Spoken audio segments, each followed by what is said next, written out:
Now, suture type, based on what suture you pick, what suture you pick is based on what tissues you are healing, trying to heal. The degradation profile, absorbable means it's going to go away over time. Non-absorbable means it's going to stay in there forever. The structure, monofilament versus multifilament, and then the size. So theoretically, you want to have the smallest suture size that you possibly can. The reason for that is because as you pass suture through the tissue, the bigger the suture diameter, the bigger the hole it's going to create, and that's more inflammation, more trauma. Same thing with foreign body material in the body. If you are using a larger suture and it's going to dissolve over time, well, that's foreign material, the body's going to fight that, and so the more suture material, the more the reaction is. However, you don't want suture so small that it's too wimpy to hold the tissue together either. That defeats the purpose. So you're trying to make this balance of where, for this species and this body part, I'm going to use this size, generally. And for this species, for this body part, I'm going to use this size, right? So that's how you also choose what size you want. Again, for today, it won't matter, but these are things to consider when you are operating on a real patient. Final educational slide here before we get going. Even within absorbable suture, you can divide them up by how long it takes to absorb. So, for example, the short term, for things like facial and oral surgery, skin, especially in young animals, you get about a week's worth of wound support with complete absorption in about 2 months. And so here are some examples from PRN suture. That's more of the short term. In the midterm, you're looking at general closure, skin repairs in particular, muscle, a bunch of viscera. You were looking for 2 weeks of wound support, absorption in about 2 to 3 months, and then finally long term for a bunch of closures, cardiovascular, and then absorption in about 6 months or so. This is generally speaking. You're going to go based on the scenario, the clinical scenario, but that's how we define absorbable suture types as well. Okay, so this will be the first thing we're going to practice here. And for folks who are interested also, I do record these videos. They are on my YouTube channel. I'll have my YouTube link and everything later on. So if you want to revisit this, because those prosthetics you can take home with you, those fleshy things, those are yours to keep. So if you want to practice more at home, feel free to go to YouTube, subscribe if you want, and then watch the video, and you can practice beyond this. So all this stuff will be on YouTube. Okay, so square knot. So again, this could be very basic for some of you, but bear with us. We have to learn the basics. And I'm going to read this, then we'll show you a picture and then a video. Square knot is the most frequently used knot when placing ligatures and sutures. It is the most secure knot, least likely to unravel, not great for areas of tension. We're going to talk about tension here in a minute. A square knot consists of 2 simple throws, with the second simple throw in the reverse direction of the first. I'll show you the picture in the video. Both throws must begin with the needle driver between both strands of suture. I'll show you. Think of both sides of the suture as a circle. This will be a common theme. Stay in the circle. If it helps, just watch the short end of the suture. It has to go side to side. Start on one side, go to the other, back and forth. I'll show you all of this stuff. Let's talk about tension here real quick. So tension is how much pull the body is fighting against your closure, your suture. So in areas of high tension, you want to pick a pattern or a suture type or whatever it's going to be able to combat that tension. In general, for surgery, you want low tension. So there are characteristic tension lines, tension directions in a patient, and through experience and learning this stuff, you'll know kind of how to orient your incisions so that you minimize tension. Sometimes it's unavoidable and you have high tension. If you have high tension, you need to pick a pattern or suture knot type that's going to help withstand that tension. So you're going to see that this frequently throughout this talk will be what patterns are good for high tension and what's good for low tension. But in general, if you feel that you're fighting the tissues, that's a high tension area, and maybe you have to either change your surgical approach or you're stuck and now you have to figure out how to close it despite that high tension. Tension's bad because the sutures are going to be fighting, so you risk suture breakage or suture pull through, where it tears through, or sometimes the tension causes loss of blood supply, and now you have necrotic tissue, infection, abscess, surgical failure. So that's why tension is such a big deal with surgery. Here is your square knot. I call it like a pretzel shape. So you want to end up with this type of shape. So this is a one throw. That's one knot. So for example, here's a square knot and another square knot on top of that. So this is one throw and then a second throw. Most of the time for most procedures, you're looking at between 3 and 5 throws. Some people will say more depending on the area of the body you're looking at, what suture type you're using. But regardless, this is the one we're going to practice first. This will be a video showing square knot, so you guys can start practicing it whenever you want. For those of you where this is really foundational or really easy, just bear with us. We'll get into more complex stuff.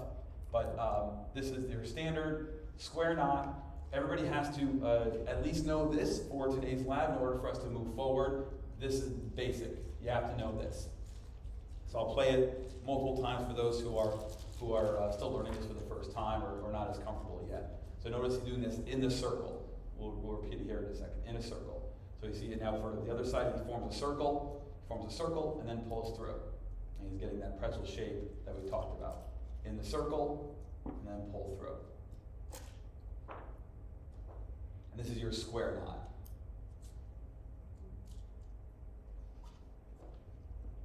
I like square knots because they're less bulky than surgeon's throat. We'll do that in the next slide here.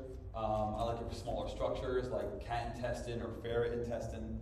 The square knot is what I go for. Or if you have like a really friable bladder, then I'll use square knots. Here we go again. Take one bite on one side of the incision, go across the incision, take another bite. And then you're going to form a circle. Form a circle. Okay, circle.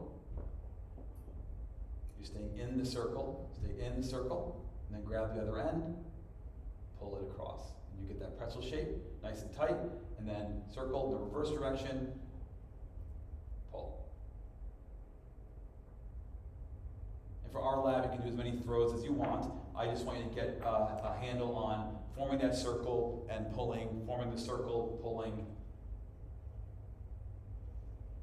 Play it again, and then I'll walk around and see how you guys are doing. And by the way, any questions you have, feel free to interrupt any time. This is this is an open forum. So if you have any questions, anything you want to ask, it can be related to this or not related to this. We can talk about life, whatever you want to talk about, we can talk about.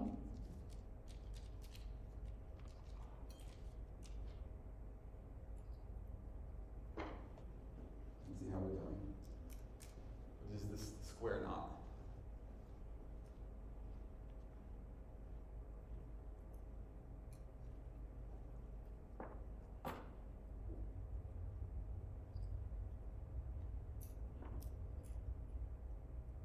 So you may notice when we do the square knot, the knot doesn't hold that well. It's because this is a very smooth monofilament suture, and the prosthetics are obviously not real flesh, so don't think it's you. Just pretend like it actually did close. I'm a real patient if they would. It would close.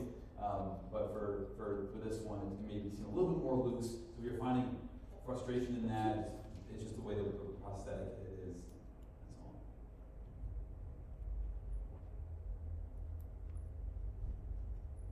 Again.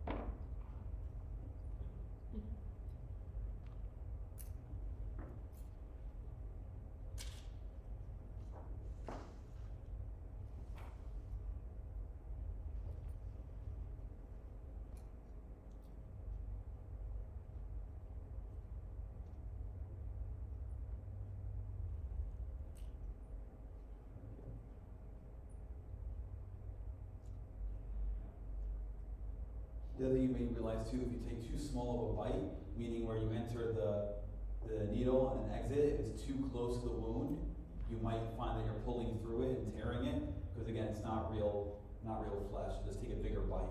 Bigger bite meaning you're biting, you're inserting the needle farther away from the incision on both sides of it. Again.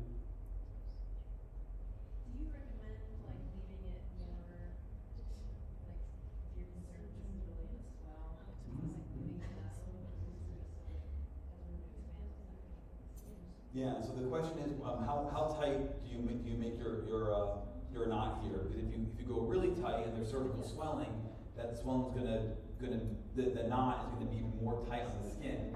But if you leave it too loose, then you're not gonna get the desired effect. So there's a couple thoughts here.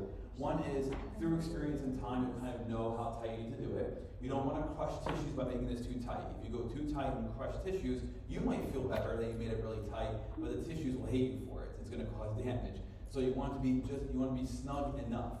However, my rule of thumb for this type of thing in general is if there's already swelling and inflammation there, then you're gonna go as tight as you need to so that when it theoretically calms down, hopefully you still have a secure knot.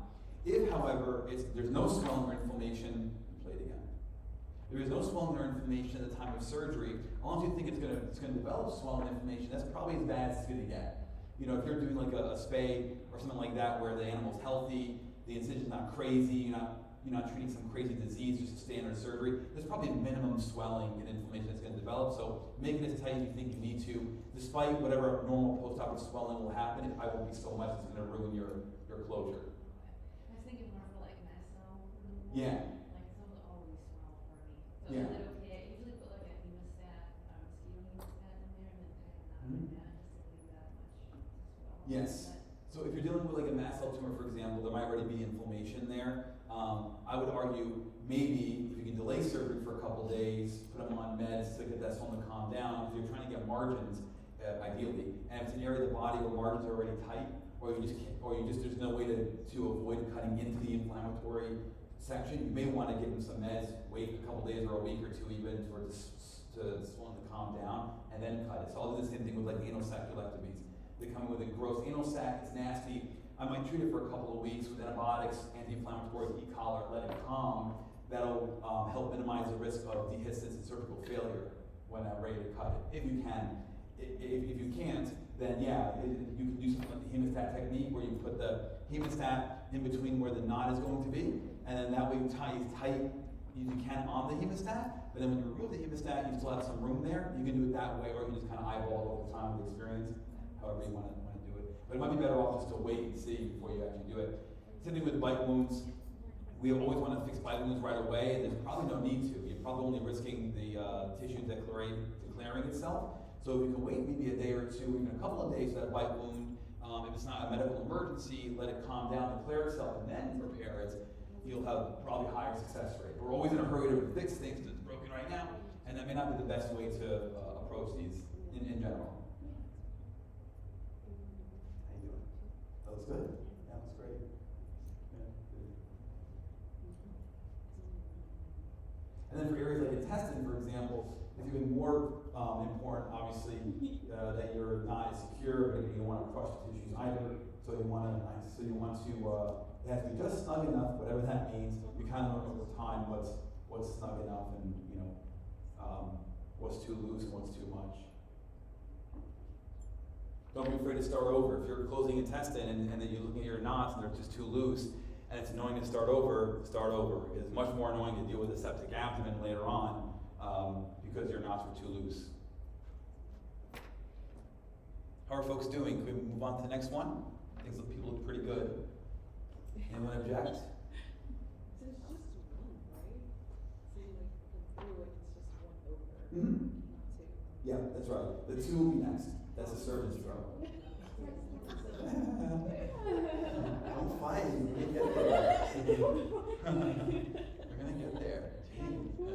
Yeah, this is the surgeon. This is the square knot.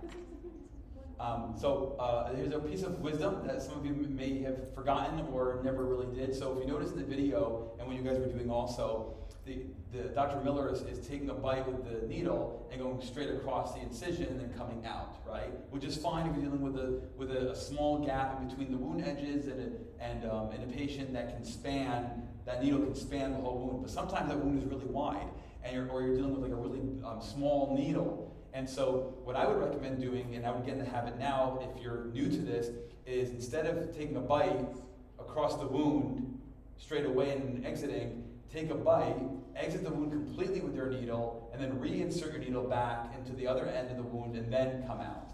And so the reason why I'm recommending this, because if the needles are a semicircle, right? So you're trying to take a semicircle object and force it into a straight motion. It may not matter in most cases, but sometimes what ends up happening is you create a bigger hole because you're forcing it through. You're creating a bigger hole in the skin, and you risk bending the needle or breaking the needle.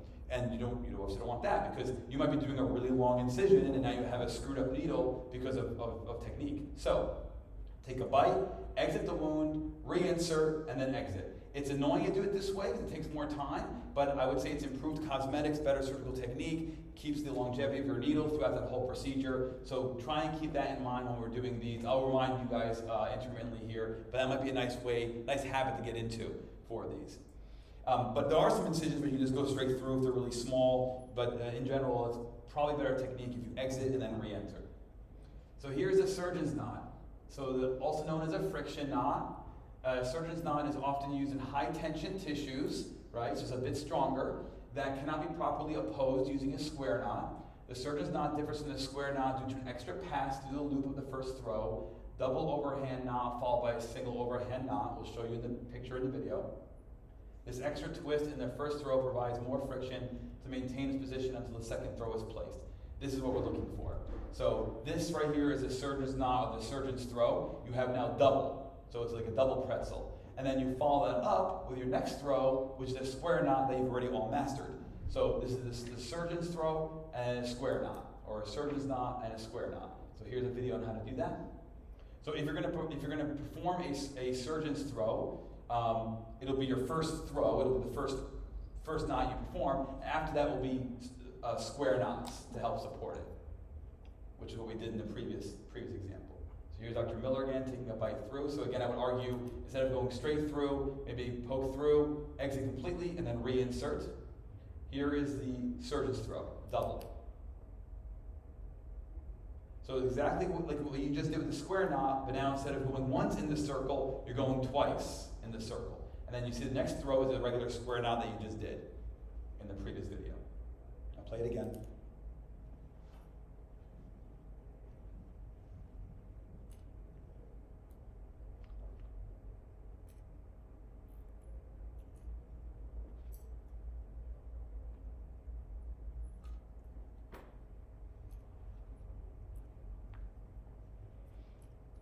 Bite, you either go straight across or you can exit and then reinsert and then come across.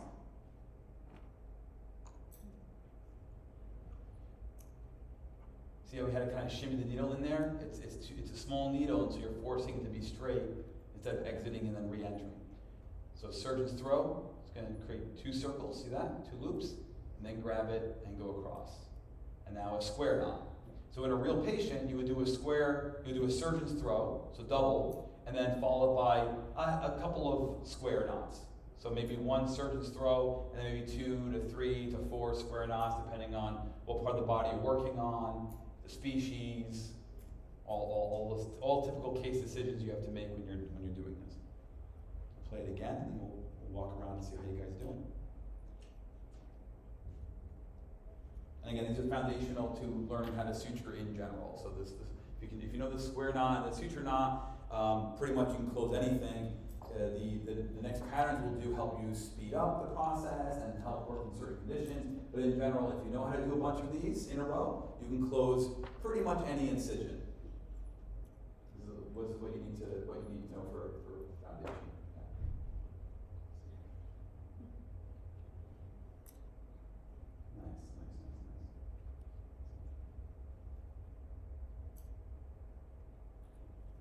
How many folks here are performing surgery or at least wound closures in practice? Okay.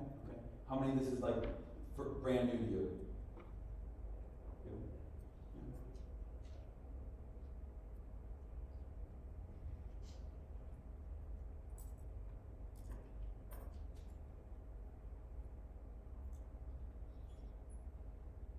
I take a bigger bite. Yeah, you need to be tear through if you.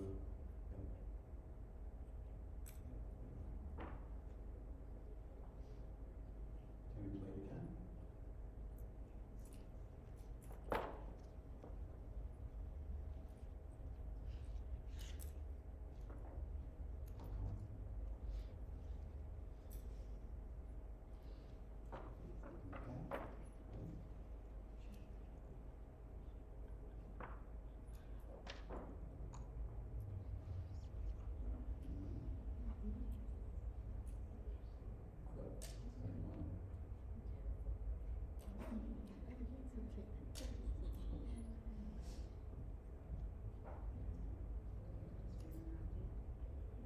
Is it too tight or?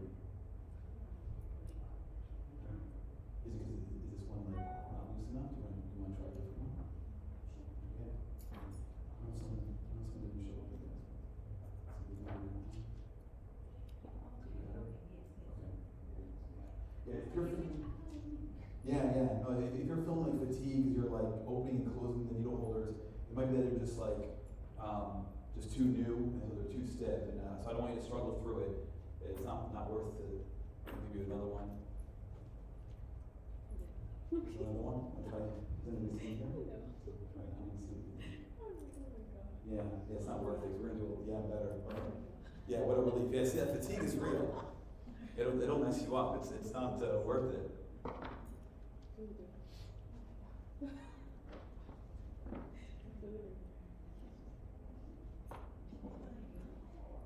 One more time here with the video, and if we're good to go, we'll move on to some action.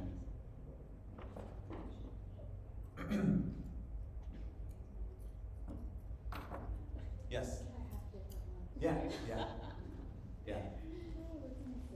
I know. Yeah, some of them are I don't know what. There's new.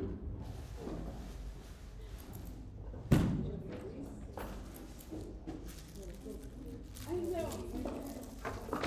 You want with scissors or without scissors? Do you care? With?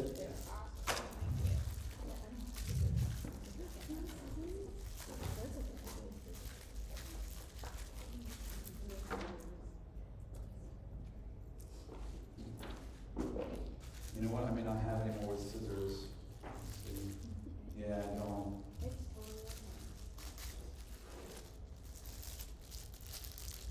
Go.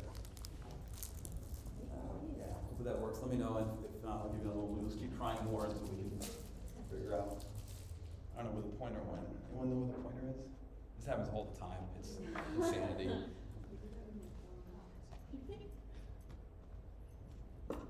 We'll find it. It's somewhere. It's somewhere. Every lab this happens. Anyone does like find my iPhone things? The next one here. Okay, our first. Is that? No. Our first pattern here, simple interrupted. So a lot of you have already done this, maybe by accident, maybe on purpose. But simple interrupted is our first pattern, maintains tissue apposition and strength if one portion fails. Minimal holding power against stress. It requires more time, more suture. So the maintaining tissue position and strength if it fails is if one of your simple interrupteds fail, then the rest of your incision should be still good to go because one suture has nothing to do with the other one. But it does take more time, more suture material, and it's not very strong in terms of like tension areas. So this is simple interrupted. A lot of you again have already done this, just accidentally or whatever on purpose. So it's just a bunch of what you did in a row. It doesn't matter whether you're doing surgeon's throw or square knot. The point of you doing a bunch in a row to close the incision. That's what I was saying before. If you know how to perform your basic knots, you can close any incision because this is literally the pattern that can be used for everything. But we'll play the video. I look for my.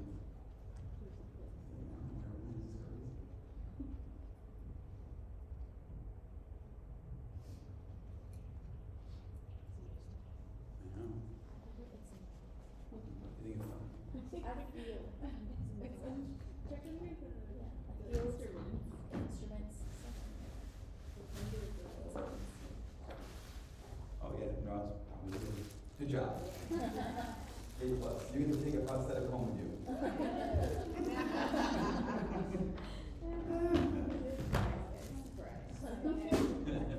There are other pointers, but I want to miss mine.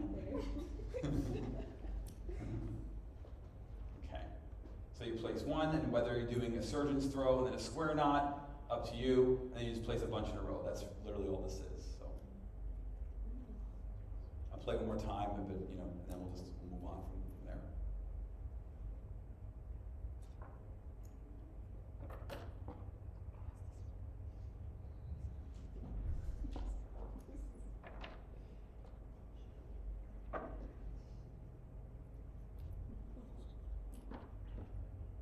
Other thing I'll point out just while we're watching this, if you notice he's using his hand a lot to touch stuff. Ideally, their surgical instrument should be the extension of your hands. So theoretically, if you're gonna feel like you have to touch something, you probably have an instrument for that. So a lot of us don't use the thumb forceps a lot to grab the tags. See how he's got his hand on there? So theoretically, you want to use like your needle holders for that. Well, thumb forceps. Otherwise, you could use needle holders. Although the grip on these things, the teeth could cause trauma to the suture. But you're going to want to try and avoid this kind of thing. You want to use your thumb forceps, ideally. We all get in the bad habit of not doing it because it takes more time and we just don't feel as secure with it. But you have to pretend like your instruments are an extension of your hands and fingers. Okay, cruciate pattern. This is one of my favorites. This is two simple interrupted sutures placed parallel to each other and tied across the incision, forming an X. That's where cruciate comes from. It's appositional, good for low to moderate tension. So, before we move on, what does appositional mean? So if you have a wound edges, apposition means they're opposing each other equally, perfectly, right? Head to head. That's apposition. Sometimes you do things either on purpose or by accident where you get eversion. So that's when the two ends are puckering upwards. That's eversion. It's pointing outwards. Most of the time you don't want eversion because that exposes the underlying tissue, which means it's less likely to heal fast and also causes scabbing. Or if you're working in the abdomen and you close the intestines and it's everted, then a lot more fibrin tissue, scar tissue adhesions are going to form. So usually you're trying to avoid eversion in most cases. Sometimes it's on purpose, but usually that's just bad technique. Then there's inversion, where it goes inward. So most of us are doing that on purpose for two-layer closures like in the stomach, uterus, or urinary bladder. So hollow viscera that have two-layer closures. The second layer is going to be the inverting. So appositional means head-to-head. That's what we're going for here. We'll do some inverting patterns later on, but this is what appositional means. The security of a cruciate knot is similar to simple interrupted, but it's faster, yay. And Dr. Miller likes it for cat body wall. I like it for a lot of stuff. It's really good because it is faster. It does require more suture material, but it's faster and it's a bit stronger for tension areas. So in this drawing, you can see you take a bite like you normally would, go across, exit, but now instead of making your knot like you normally would, you instead go back to where you started, parallel to the first bite, repeat the process, bite through, and then you tie it. And then when you tie it, you get this X pattern. That's cruciate. So here's a video. It's faster because it covers more ground, where you're spanning more incision per knot, and it's nice and strong. So I like using these for like, a GDV or a hemoabdomen. I'm closing the abdominal, the skin, and so I'll go through with 2.0, maybe even 0 PDS, depending on how big the animal is and whatever I'm feeling that day, and then doing cruciate patterns. So take a bite, go across, exit, go back to where you started, parallel to the first bite, repeat, and then tie them together. And usually, because you're using this for like speed and for moderate to high tension areas, you're going to use a surgeon's throw for the knots. You're going to do double, and then you follow it up with square knots. So he's using a surgeon's throw. He did 2 loops, and then you get the X. And hopefully, even with these prosthetics, if maybe you've been feeling it kind of loose before this, hopefully when you do the cruciate pattern, you can feel it be a bit stronger, a bit tighter. It'll still be more loose in a real patient, but you should feel the difference between the cruciate pattern versus like the interrupted that you were doing earlier. It should be less loose on your prosthetic. I'll go ahead and repeat it.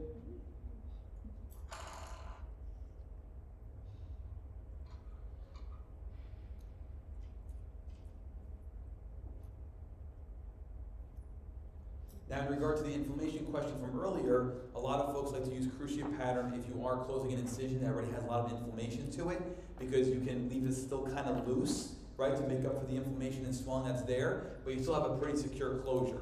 So this is a nice one to use if that mast cell tumor example, you can't avoid the swelling, you have to do surgery today on these patients. Maybe you want to close the skin with cruciate pattern, that way you have a strong closure and it allows some room for swelling. You don't have to go as tight on these. And so you'll get the closure and you won't cause the swelling to get worse for that patient. This is a nice one for that. So surgeon's throw, and then follow it with square knots. 2, 3, 4 square knots after that.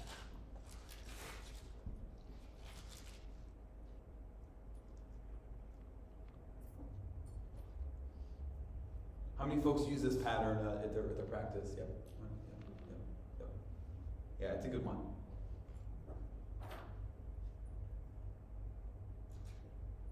And you can use it like on some parts of the incision and not other parts. So for example, if you have, I always use this example in these labs, where if you have like this large dog with a big sternal wound, and the center portion, the mid portion of the wound is like the part that's going to cause the most trouble because it's barrel shaped. So maybe you're using cruciates in the middle of the incision, but then the outskirts of the incision you're using simple interrupteds, for example. I haven't heard any screaming or emergency calls, so No, you're good. we're saving lives. You always get a little nervous, so you switch it up. Nobody comes out and asks for Band-Aids, we're okay. Yeah, that's right. We can fix you. Yeah, that's okay.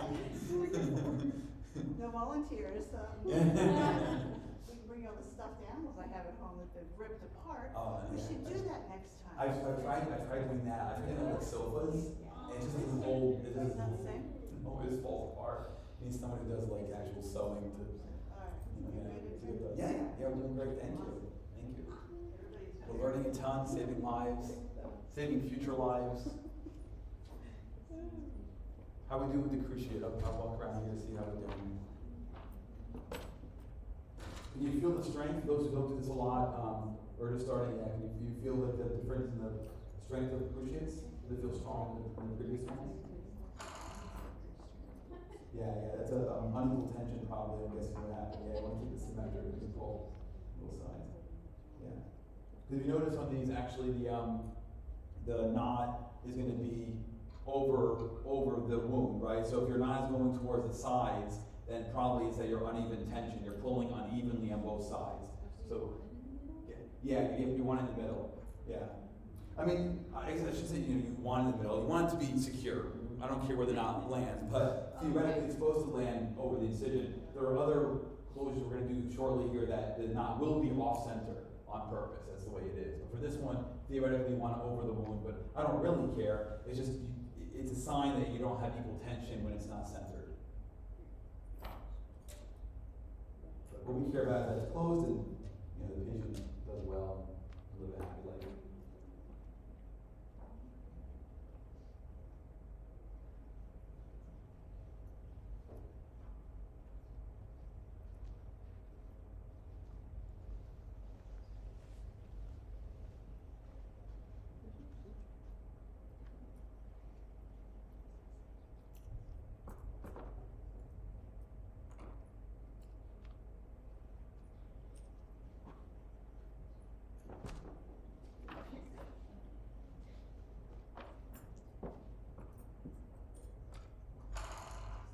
How we doing, guys? Should we move on? How are we feeling?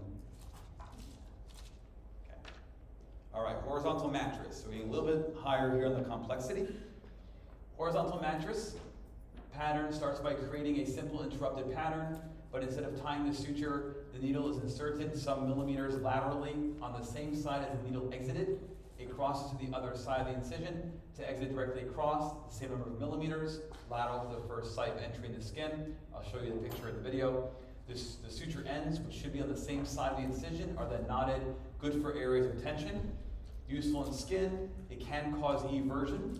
If not applied correctly, it can also cause disruption to the blood supply as well. So we'll talk about that here. So this is the horizontal mattress. You're taking a bite on one side, going across like you normally would, but instead of like cruciate where you come back to this other side, you take your next bite on the same side that you exited, enter the wound, exit, and then you tie it. So now you're going to see that your knot is offset, it's on the side. Also, you're going to feel that this part is going to cause a dimple, which you can see why it would cause eversion, because this is going to cause a dimple. It's going to push those wounds together and it may do this puckering thing, which is not ideal. So take a bite on one side, go across, turn it around, take another bite, and then knot. So this is going to require you to reposition your needle in the reverse direction to get to the other side. Here's a video. Oh, real quick, one more thing. The blood supply problem. So if you imagine there are blood vessels and they're entering perpendicular to the wound, right? So if you place the suture like this, theoretically, you are amputating, you're encircling the blood vessels that are coming perpendicular by doing this. So theoretically, if you are killing the blood vessels by doing that, you could risk the devitalization of the wound. Usually, people who are using this pattern are either using it in areas of poor blood supply, like the stifle, the joint capsule, so it's not that big of a deal, or you're only using this once in a while along your incision over problem areas. So it's not typically a concern, and there are ways to mitigate it with stents and bolsters, but we're not going to get into that. But anyway, for your purposes, I want you to be aware that it can cause vessel disruption. So if you are working in an area that's already like kind of messed up, vascularly speaking, then you don't want to use this suture because it may compromise it further. But in general, if you're doing just healthy skin incisions, this one should be fine. I'm using it in problem areas, areas of high tension. It's not meant to be the entire incision. It's meant to be just areas where you are concerned and there might be too much tension. So take a bite on one end, exit, and then turn the needle around. Again, theoretically you would use your thumb forceps to turn the needle around, not your fingers. Bad, boom. And then turn it around and bite other side. Same distance away from the incision when you enter and exit, same distance. If it's crooked, it's going to end up causing a malalignment of your wound and cause eversion, and it's going to be all twisted and weird. You want to make it as symmetric as possible. See how even it almost looks like a H shape or like a U shape. Yeah, you want a U shape for this. And then he is using a surgeon's throw when he does his nod, and that makes sense, right? Because you're using this area of high tension, so you want a stronger knot. And so you're going to use a surgeon's throw, follow it up by square knots. Also notice now, when you tie the knot, you're putting tension parallel to the incision. In all the other ones we've done so far, when you're tying the knot, you're going perpendicular, you're going across. Now we're putting tension parallel to the incision. Play it again.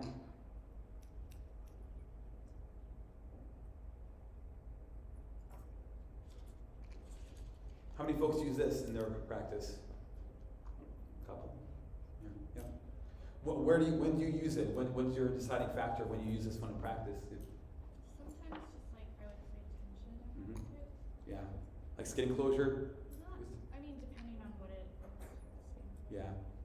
Yeah. The high tension areas. And isn't it also like slightly every? Mm-hmm. Yes. Sometimes I feel like I have to I forget like off the top of my head, but certain ones where I need it to be like every, like isn't it? Mm-hmm. Yeah, so this one does have propensity to cause eversion, which is not always desirable. It may be unavoidable if you're dealing with like a skin with like really thick subcutaneous tissue or thick dermis. It may happen anyway, but yeah, you want to avoid eversion in most cases, whether you're dealing with in the body, like intra-abdominal, or outside the body, because it's going to cause delayed healing. However, are there cases where you want there to be some eversion? Maybe. If you're looking for adhesion formation, so for example, let's say I'm attaching omentum to the urinary bladder, maybe I won't, because I'm worried about the bladder vascularity, the tissue compromise. Maybe I want some eversion there to promote adhesion formation, but that's me purposely creating adhesions because I'm taking the momentum and attaching it to the bladder. But that's not common at all, because most of the time I'm doing cystotomies, the bladder looks fine, otherwise I'm not that worried about it. Are there other times where you want eversion of tissues? If anybody else knows, feel free to yell out. I feel like There are cases, I'm just not thinking of any. That's what my doctor uses it for, like orthopedics. Mm-hmm. Uses it for like high tension Mhm. around the area. Yeah, so for patella luxation, this is a good one to use because when you're trying to do trying to do joint imbrication, fascia imbrication, you want that patella to stay in the joint, and so you'll use this to really put pressure on the opposing side of that joint to keep that patella in place.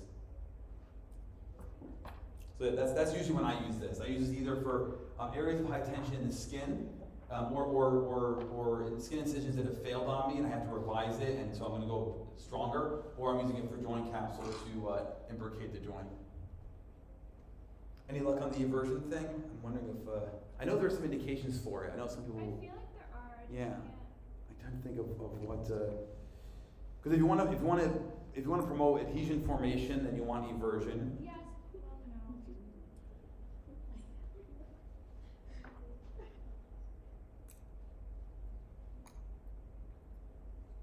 Well, no. So you should feel this one, by the way, when you tie your knot, you should feel a dimple, it should feel really strong. It should pull that dimpled side towards the opposing side. You should feel that strength of it pulling over if you're doing this correctly. You can see it, you see the dimpling in there, right? Right here. Yep, yep.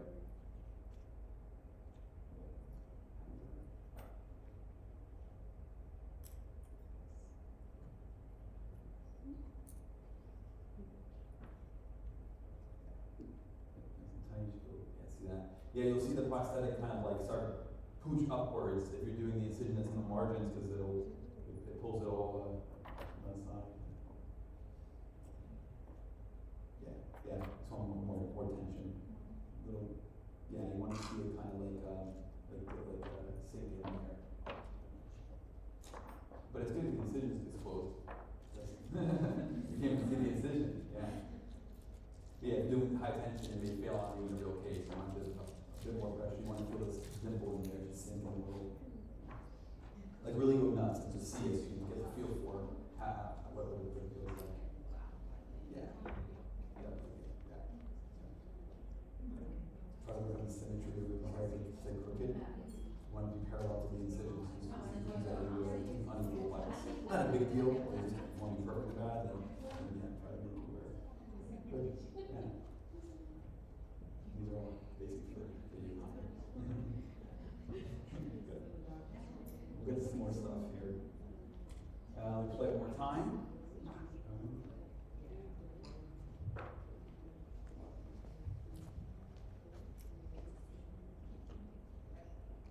And then move on to the next pattern. What do you do to avoid using too much suture? What do you try to do to avoid using too much suture? So you can either go with larger suture, and that way you can span a larger distance. You can use certain patterns. So for example, if you're going to do like cruciate pattern, that'll save you on using suture than simple interrupted because you're spanning a larger distance. That's also an option there. You can make a smaller incision and use, and that'll save you some suture also. You can do that. Other things can be like using some skin glue. So maybe in areas where it's like doesn't really need another suture pattern, we want to do something in there. You can do a little skin glue as well, just to go crazy with it. Continuous pattern. Absolutely, yeah. Because that's gonna span your whole incision anyway, you know. I remember, back, I don't know if people still do this anymore, but back in the day we'd have the cold storage suture, so you'd have leftover suture and you put it, yeah, okay, people still, yeah. So, otherwise, like if you're gonna do one pack and that's it, doesn't matter how much you use the whole pack anyway, but if you're gonna try and save the suture at the end, then yeah, I guess it matters how much suture you save. If you're gonna go kind of, old school ghetto style with it, but yeah, continuous pattern is great also. See, those are also different options for saving suture. Okay, we'll go to the next one here. Vertical mattress. So the vertical mattress pattern involves entering the needle some millimeters from the incision line on one side and exiting on the other side of the incision at the same distance. The needle is then turned around, entered half the distance from the incision line and exited half the distance from the incision on the opposite side. You then tie it. This is a tension suture. It is stronger than horizontal, less likely to evert. Again, it could cause some blood supply issues. This is what we're looking at here. The drawing is not great, so I'll show you the video. Take a bite. So this is going to take a big bite. So I want you to start a little bit farther away. Take a bite, go all the way across, turn the needle around, take another bite. This bite is going to be halfway between where you exited and where the wound is, right in the same plane, but halfway. And then when you go through the incision, you're going to exit, again, halfway between where the wound is and where you started to come out all the way. So it's all in the same plane.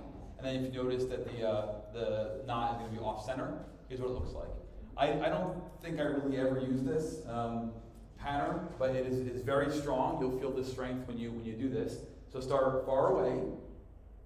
Still going to be symmetric, still going to be the same distance on both sides, but start farther away so you have room to play with this.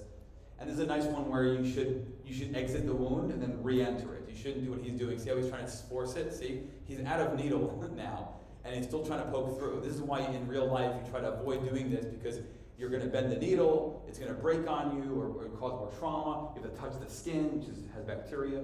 Turn the needle around. Now insert halfway. Insert halfway. Same plane. You're not moving anywhere. You're in the same plane. And then go across, exit, symmetric, right? It should be all even. See, he messed up. He's going to redirect. Boom. And then come through, and then tie the knot. So you'll feel this dimple again. Now, right now it's perpendicular. This dimple is perpendicular, whereas the horizontal mattress, it was parallel. and then tie it. And you should feel that strength of it. It should really pull down on it. Again, I don't really use this pattern. Does anybody here have a reason to use it? Have you cases where you've tried to? No. Yeah, so this might be more of just kind of a gee whiz learning thing than you actually using it. Or if you go back to your practice and ask them, hey, when would you use this pattern? Then that may help figure it out more. But I have never really had a reason to use this. Maybe a wound closure with Yeah. tension? Yeah, wound closure with tension. I don't know if ophthalmology, if they use it for like eyelid surgeries or something. I don't know if they do it there either. Or like tarsorrhaphies, I don't know if they do it for that. Yeah, but high tension areas in the skin probably is when you're going to use it. Maybe they use it for joint capsule, I'm not sure, but I'm not using this one. Not for any reason, just other than that, I just don't think I need it, but turn it around, opposite way.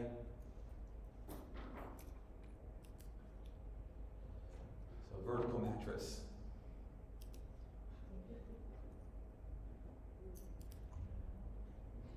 So a couple pointers here while we go through this video. Again, he's using his hands to stabilize the skin, right? Using his fingers. Now obviously you're in surgery, you're going to be gloved, but still you're contaminating your gloves every time you touch the patient. So if you need to push down on the patient's skin, what I recommend doing is use your thumb forceps, close the thumb forceps, and use the tip, like your finger, to then move the skin where you want it. Yes, you're still touching the skin, but at least it's not your gloves this time. Your gloves are going to be everywhere, touching all the things.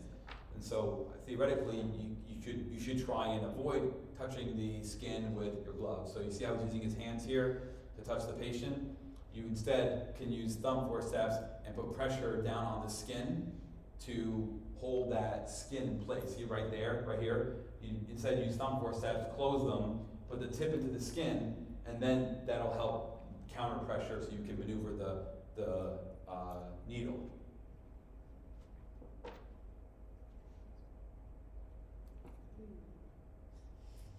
let's see how we're doing here. Yeah, see that? Yeah, good.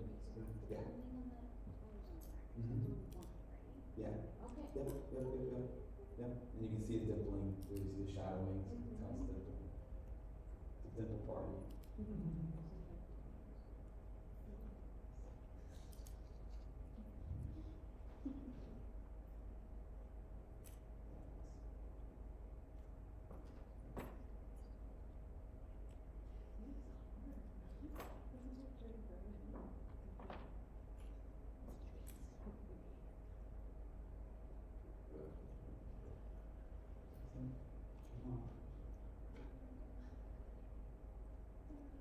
Let's go again.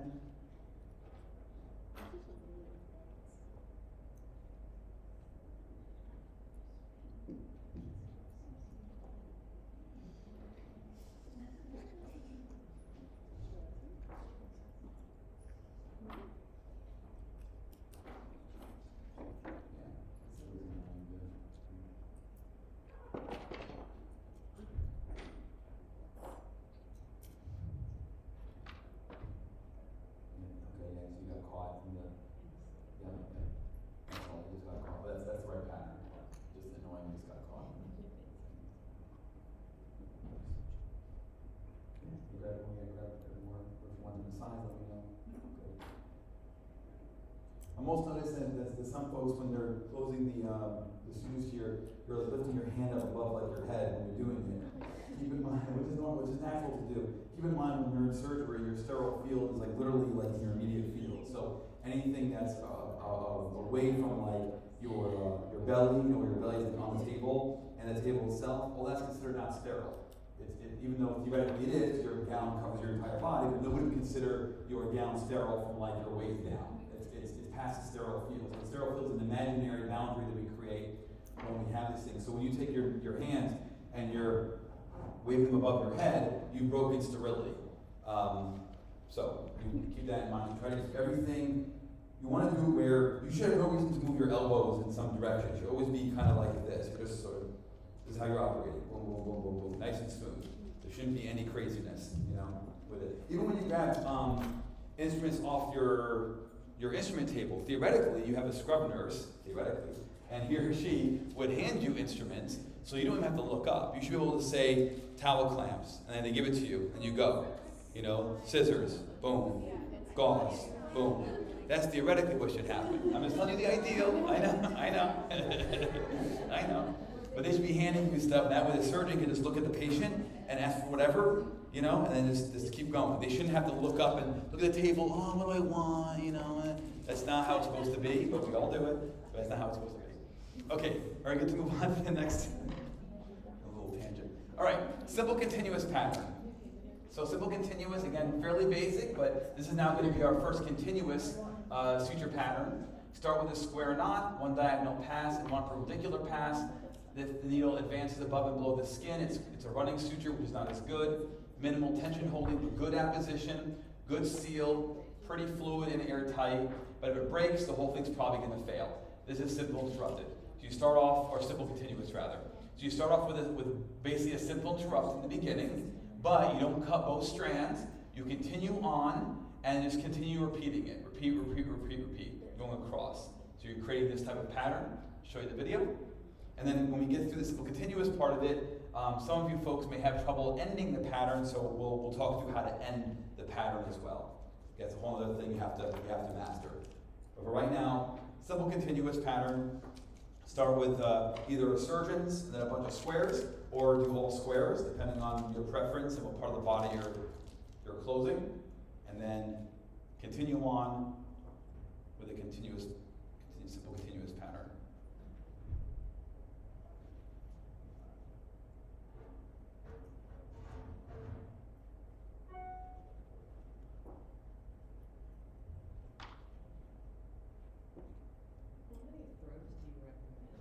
Yeah, the question is how many throws do you recommend? So if you look at any surgery textbook, they'll have in there like a chart, and they'll tell you in general, like based on what suture size you're using, what part of the body you're operating on, how many throws. However, I would say that in general, most of the time surgeons are going to go 3 to 5 throws, 3 to 5 throws for their knot. However, there are some times where you want it more on the higher side or lower side. So for example, if I'm closing a big, like thick, meaty neck on a dog with laryngeal paralysis, we just did tie-back surgery, I might go like 5 to 6. If I'm closing a intercostal thoracotomy, so obviously like that's a big deal. The dog's gonna keep breathing and stressing my incision, and I'm gonna use large suture. Those are usually large dogs, so I'm probably gonna have like 5 to 6, maybe even 7 throws, make it really bulky. If I'm doing a lateral suture repair for a cranial cruciate ligament rupture, same thing, I'm probably going 5 to 7. So some areas of the body might go a bit heavier, but let's imagine you're closing the abdominal wall of a cat and you still have the skin to close. If your knot is super bulky, it's gonna rub the inside part of the skin, right? So you wanna go like maybe 3, 4 throws instead of 5 to 7 throws. If you're dealing with a ferret or a cat, small intestine or urinary bladder, I mean, a big bulky incision is going to put a lot of pressure on that closure for friable tissue. So maybe 3 to 4 in that case. So this depends on what part of the body you're working on. And then of course keep in mind the bigger the bigger your knot, although maybe it's more secure because it may not slip.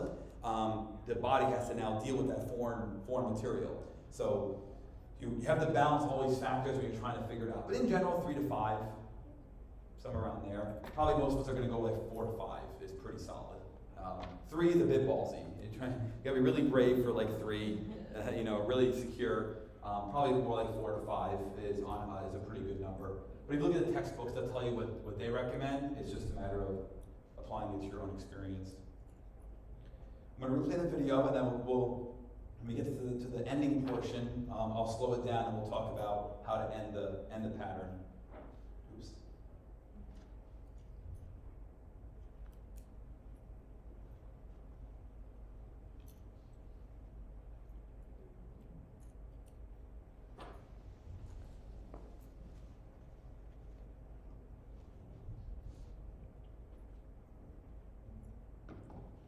So for this pattern, simple continuous, especially if you're going to use it for like an enterotomy or an intestinal resection, anastomosis, you need to be secure in your surgical skills before you do it. It is faster to do this, And if you're performing like an enterotomy or intestinal resection anastomosis, those are really long and boring surgeries with all the suturing. But you rather take time and do interrupteds just to minimize the risk of leaking. But if you get to the point where you're experienced or comfortable, maybe you can dabble like your first enterotomy and do a simple continuous pattern and see what that does for you. Yes? Actually, yeah, because one of the surgeons that I refer to that I, speak with regularly, he actually said that I should be like transitioning to doing more simple continuous for enterotomies. And what I found that I do is I do that, but then I like piecemeal like simple interrupted over Oh. as needed. Yeah, you should have to. I know I shouldn't.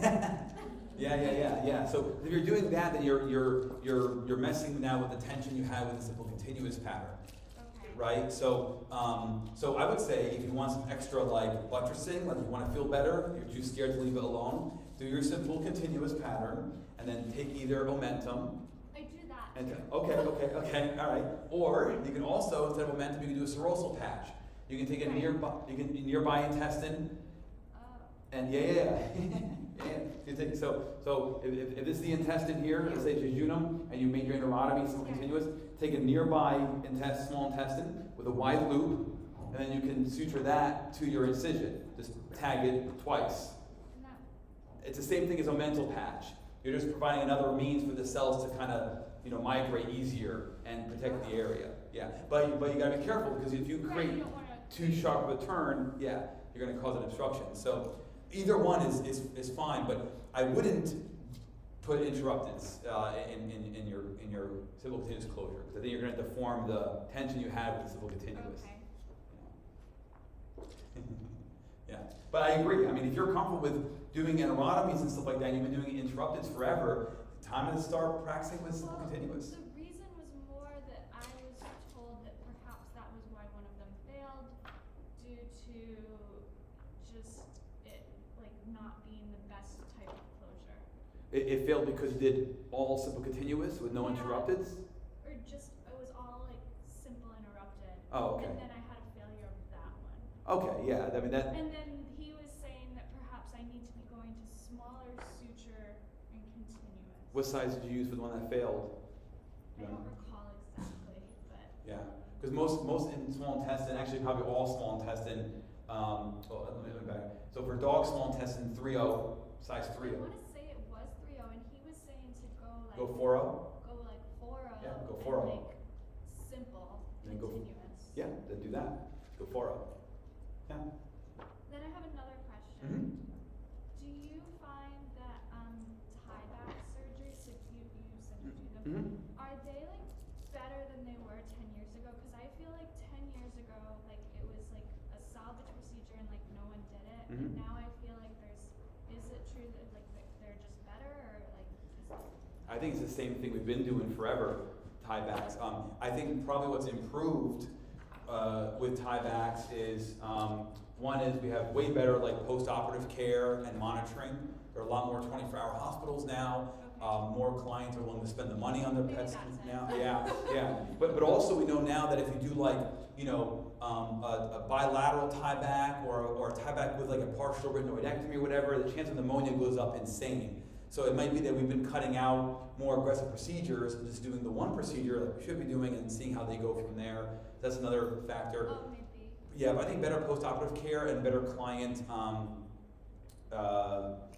devotion to their pets is probably I just improved. felt like It's the same crap. We're doing the same thing we've been doing I forever. know, It's but the I same. just felt like even when I was in vet school, it was like, oh, no one does that, and now like the more you speak, Yeah, like no, even when I it's- talked with surgeons, like then they were like saying like, oh no, like we don't do, you know what I mean? Yeah, yeah. Just there's like fewer that they would recommend for it, and I feel like now like it's not, but like there's more that are recommended for it.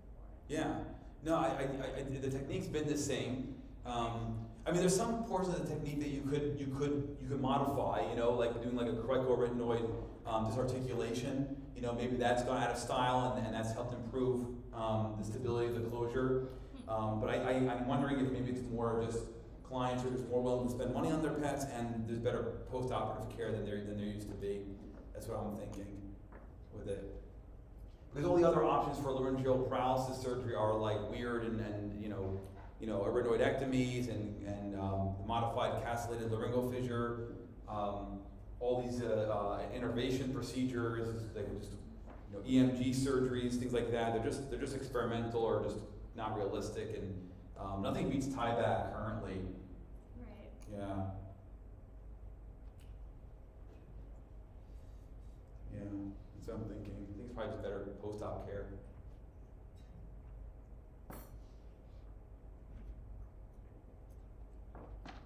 And maybe the internet too. Maybe now clients just have like they look things up like, oh, maybe he's got LARPAR, and then maybe they're addressing it earlier. That's possible That might too. be, but yeah, 'cause Yeah. I don't know, and sometimes you just hear them like them breathing. Yeah. Like my colleague, like a friend of mine, Yeah. she has, of course, like a lab, and she's like, you could just hear his LARPAR in the background of like whatever video she's Yep. sending me.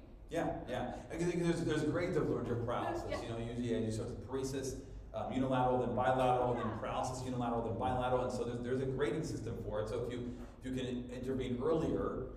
But even with that, like for that example, like our friend that's like a surgeon, like still wouldn't do it on him for I don't know what reason, but he said he wasn't ready for it. He didn't need it yet. Sure. All right. Yeah, it's fine. Fair enough. You can do other things. You can modify how you feed them. You can modify the weight loss, the environment, the temperature, the environment, things like that. Yes. Do you close your cystotomies in 1 layer or 2 layers? Usually, so cystotomy closure is the question. Usually 2 layers. There are so a simple continuous, and then inverting, and then I will attach momentum to it if momentum can reach. If it's a really messed up bladder, very small, it's a blocked cat that was really badly blocked, and the bladder is super friable, then 1 layer closure with then momentum on it. What type of layer for a 1 layer closure depends on what the tissue can handle, because inverting pattern is going to put a lot more pressure on that tissue than like a simple continuous, and so it depends. But usually in a normal healthy bladder, simple continuous, and then inverting pattern. I try really hard not to enter the lumen of the bladder. Of course, at some point it becomes blind, but ideally I try to stay split thickness instead of going full thickness. And we'll do inverting patterns towards the end here.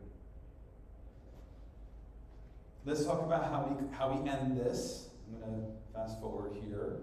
So if you guys are getting to the end, right here. Okay.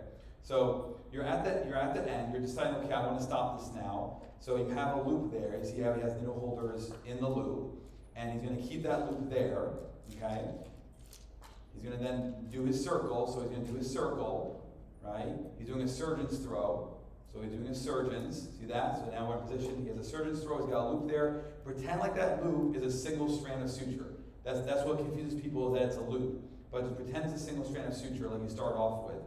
Grab it, pull it across. So you're pulling it across. It looks funky because you have 3 pieces to this as opposed to 2 that you're used to, but that's the point. So you pull it across, nice even tension, see that? Pull it across, tying that down. You still have a loop, but again, you're going to pretend this loop is a strand. And then, and then a square knot, like you normally would. Surgeon's throw, then a square, grab it, grab a loop, go across, equal tension on both sides, repeat, repeat, repeat, repeat. Okay, that's how you end this. Oops, damn, I wanted to pause it there.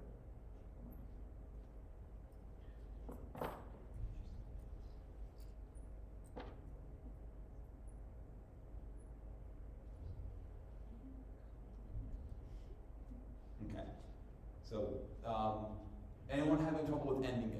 I'm happy to help you out. Yeah. And so then we're going to talk about the loop there, because there's 2 ways that I use anyway, that you can tighten that loop so it's tighter and more symmetric. You go in the circle. Right? Yep. You go 2. Yep.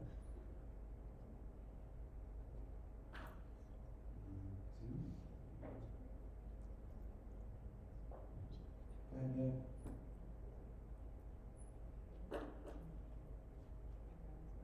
Yep. So you're gonna do this instead. Make go to that. Make it a little bigger so you can go. Okay, go. Surgeon's throw. By the way, inside the circle.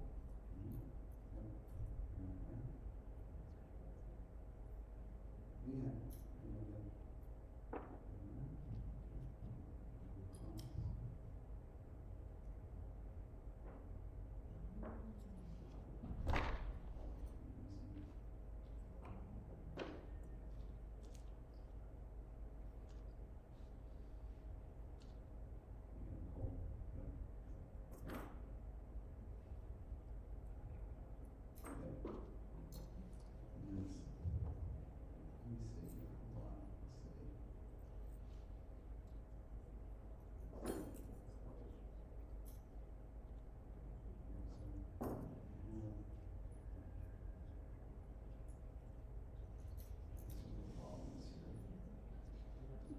Yeah, I think it's, but.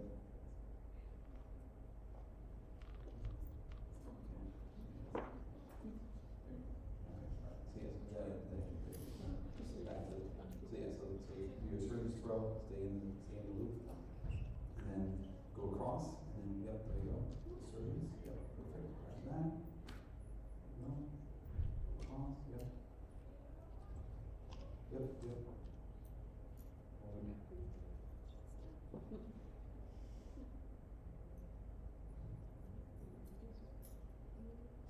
It's just loose, just the way it is. Yep, exactly, grab that, And pull all the way through. So that's so good, there you go, and let's keep going. So with this part of it, you have a loop here, and you're about to tighten it for the first time when you're ending it. There's two ways you can tighten this loop so that it's even pressure. Either one is, you can have your jaws open here, so instead of clamping down on it, to hold on to it, keep your jaws open as you're pulling the loop, and of course you're putting counter pressure on this side. So if you have the jaws open and you pull, then the loop will even out over the open jaws of the needle holders. That way you get even tension on both sides of the loop and tension here. So you pull this side as you are pulling the loop, but you're pulling the loop with the jaws open. So it'll be a flat surface, and then the loop will even out. The other option you have is after you tighten this with the jaws closed or open either way, before you go to your next throw, you can grab one side of the loop with the needle holders while putting counter pressure here, pull on that loop, and then grab the other strand and do the same thing. So I think he shows that. Let's see if he shows it. Let's go to it. I know in one of them he shows that. I just don't know if it's this one. So let's see what he does here. There's your loop, nice and big. Surgeon's throw. Grab it. You can have the jaws open now. See how his jaws are open? So he's keeping the jaws open here because now as he pulls pressure on this side, this part, the loops will even out. You're not going to have like one side of the loop that's kind of loose and one that's tight. That's going to mess up your closure. It's going to be all loose. So his jaws are tight. And square knot, pulls. Again, see the jaws are open. Pull. That's a nice way of having even pressure on both sides. I'll show you the pulling on each strand technique. He has it in another, I think maybe the next video he'll show it. That's it. Everybody okay with the simple continuous? Okay, move on. Forward interlocking. Modification of simple continuous pattern. Each passage through the tissue is partly locked, linked to the previous passage through a created loop of material. At the end, the needle is reversed and the knot is tied to the loop left in the suture material. Good apposition, good stability for break. So unlike simple continuous, where if one part breaks, the whole thing probably fails, this one has less chance of that happening, but it requires more suture material. It might be harder to remove, although I've had folks in this class that say it's no harder than anything else. So here's forward interlocking. It's going to be the exact same thing as your simple continuous, but now you're actually taking a bite inside your loop.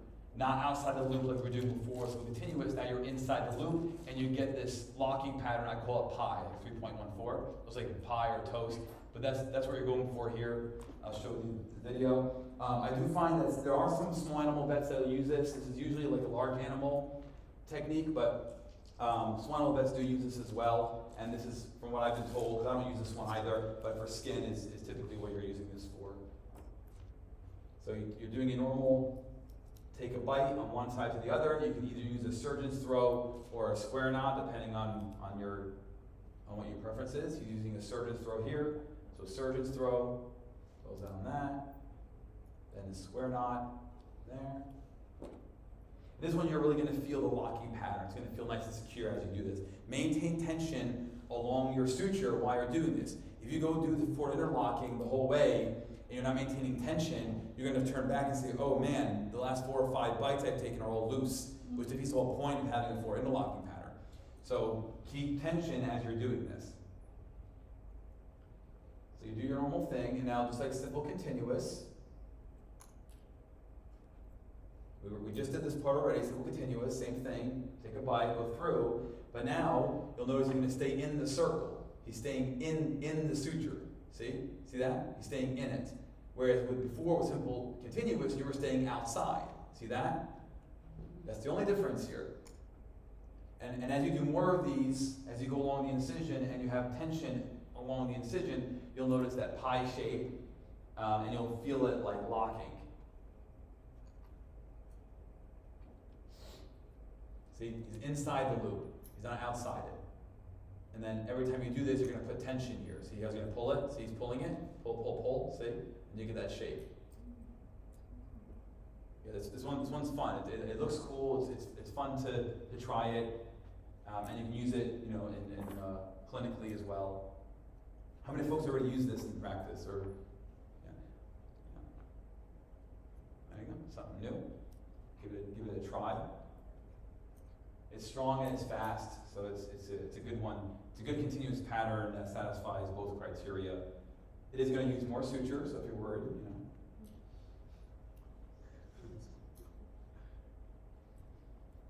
So I'll play it again, and then we'll worry about how to end it in a bit. But I'll play it again.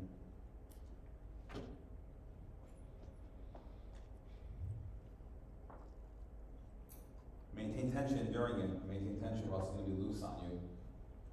It'll look sloppy and weird, and it won't achieve what you're trying to achieve.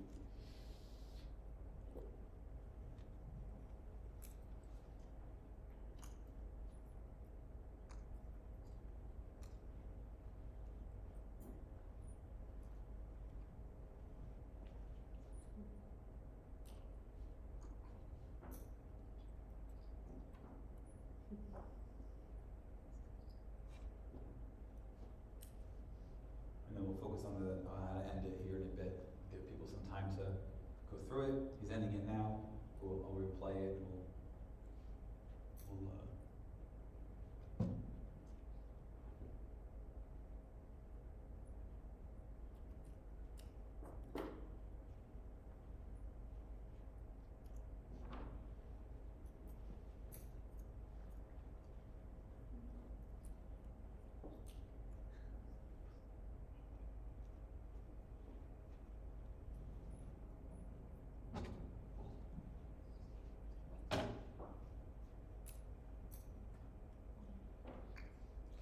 Play it, and then when we get to the end, we'll focus on I'll slow it down for the closure part of it, how to end it.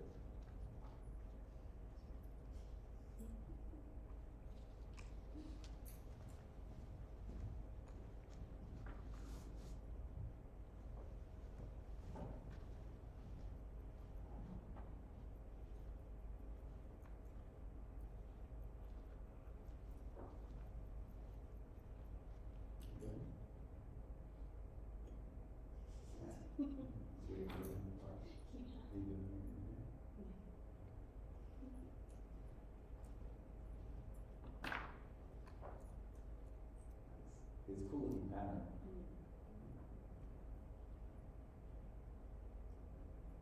Just remember you're still technique, trying to keep your hands waist level, patient level.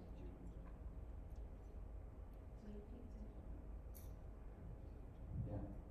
Yep. It shouldn't be right when you put tension like that. The other ones you had should lock in place.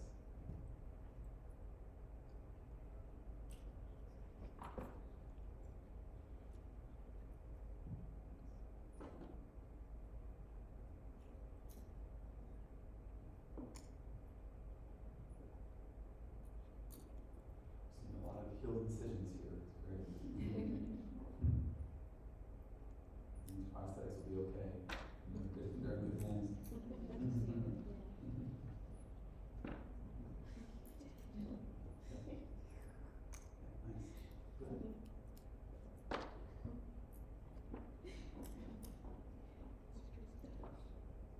Maybe one should go to the moon and breathe into it if you're finding you're struggling with it. Always what I'm gonna do.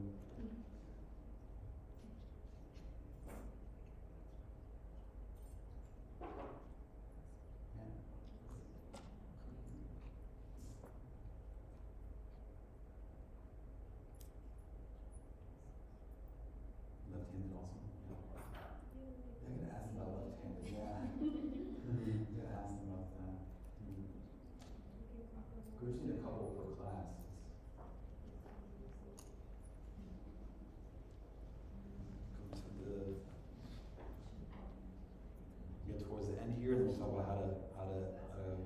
end it. I'll let him play normal speed, and then we'll kind of slow it down. Okay.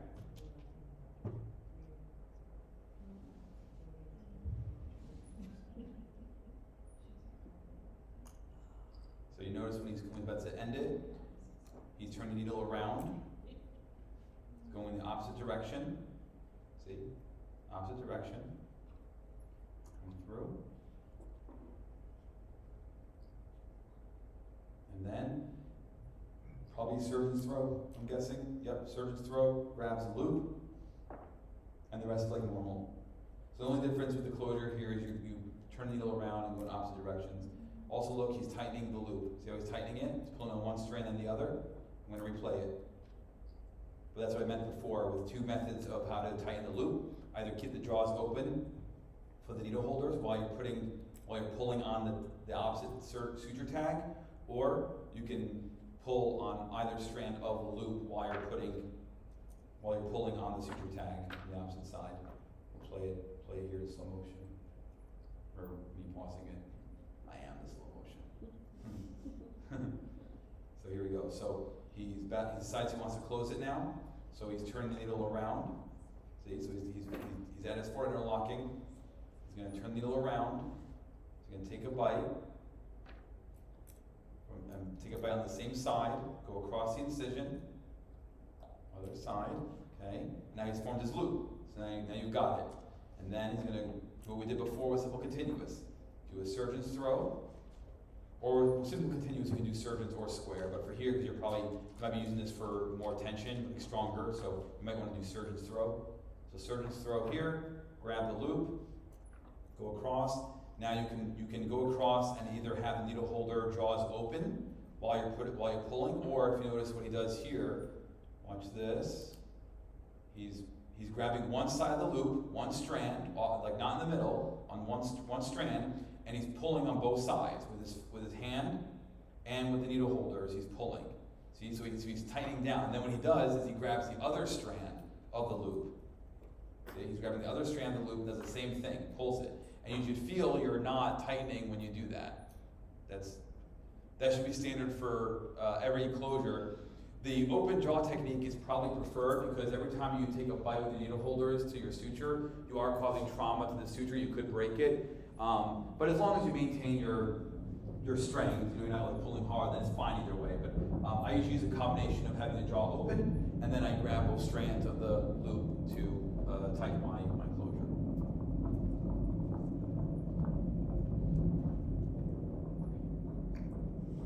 You guys want to see it again? Yeah. The whole thing, or just the closure, the end part? We'll go somewhere in between.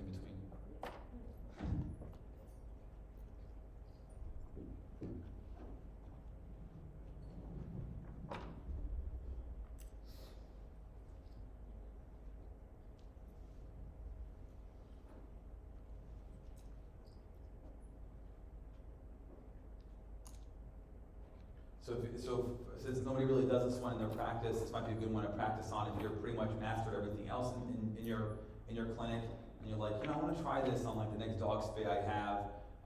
Go for it. See what you think. I remember I had like one, like I was like, removing sutures for something that I didn't do, and it came in like this, and I'm like, what was this? Like some large animal vet that like did it. Like Yeah. I'm just like so thrown off because like you just don't see them in small. Yeah. How was it to remove it? This suture. It was fine. Yeah. I mean, it's sutures. It's funny. I used to do like mixed, but I do small Mm-hmm. and exotic now. So. Yeah.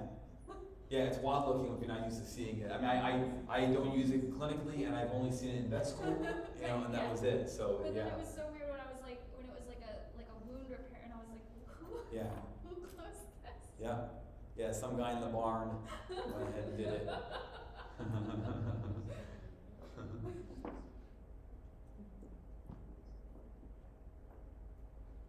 Yeah, it might be a fun one for you guys to practice it if you want to, and then see how you prefer it compared to other skin closures.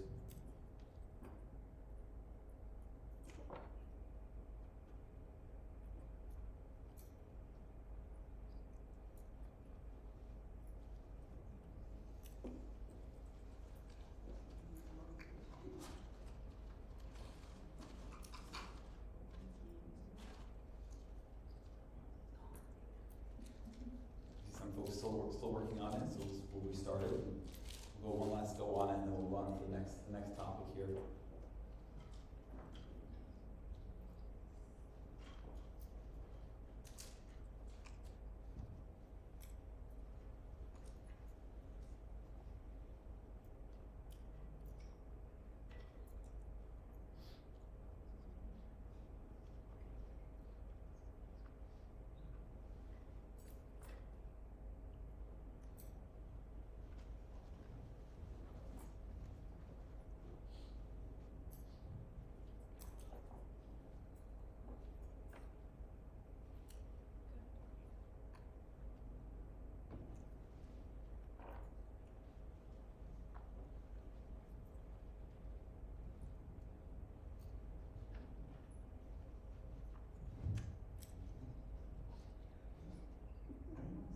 Very pretty.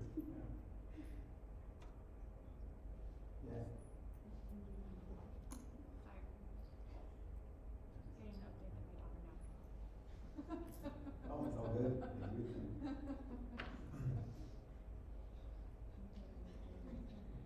very satisfying to go to, well, I don't think you're doing it. Yeah. I do. No, that's the point. The goal is to give you exposure to this stuff, so you can practice it, at home, and at least give you a taste of these things. Yeah, maybe this, this looks pretty good, this part. Maybe it's awesome. Oh, and also, you also work on an incision that has the crotch area, you see that? That might be a problem too, yeah. Yeah, so if you see those incisions on your prosthetic that's like the arrow shape, or whatever, where it touches there is like the crotch at angle. And so those are a problem to fix clinically. So usually I do like a cruciate pattern, so you'll do like simple continuous along one side of the arrow, and the other side same thing, simple continuous, and then maybe like a cruciate at the crotch area, that angle, or something maybe like, probably a cruciate pattern will take care of it. But yeah, let me go ahead and happen, because now the suture is fighting the incision. Maybe. Yeah. That's all right. That's just,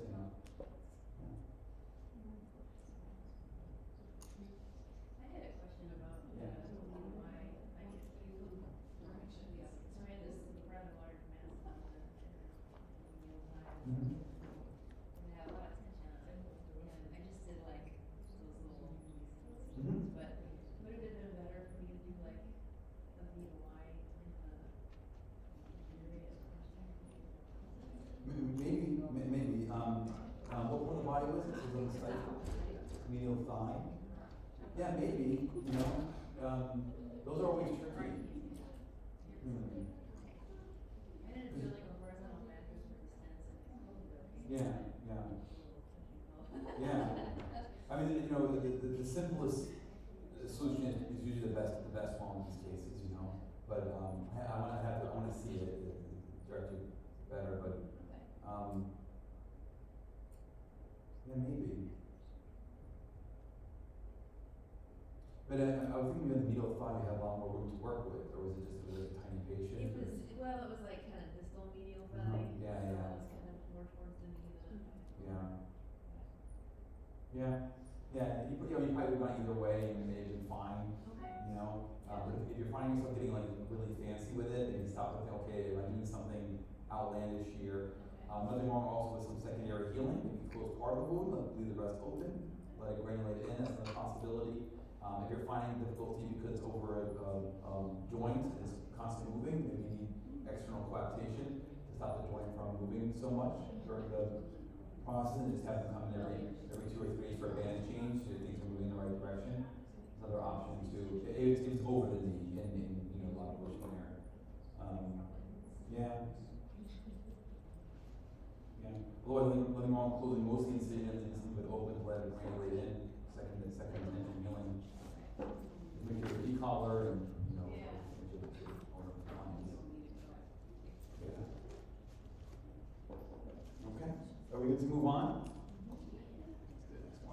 All right, so now we're talking about visceral surgery here. So hollow organs, inverted pattern. So these prosthetics are not the best for this. It can be done. I'll show you the video, but just keep that in mind. This is maybe a little bit more challenging to practice on, but You would start off the same way you always do. It would be like either a surgeon's throw and then followed by square knots, or just all square.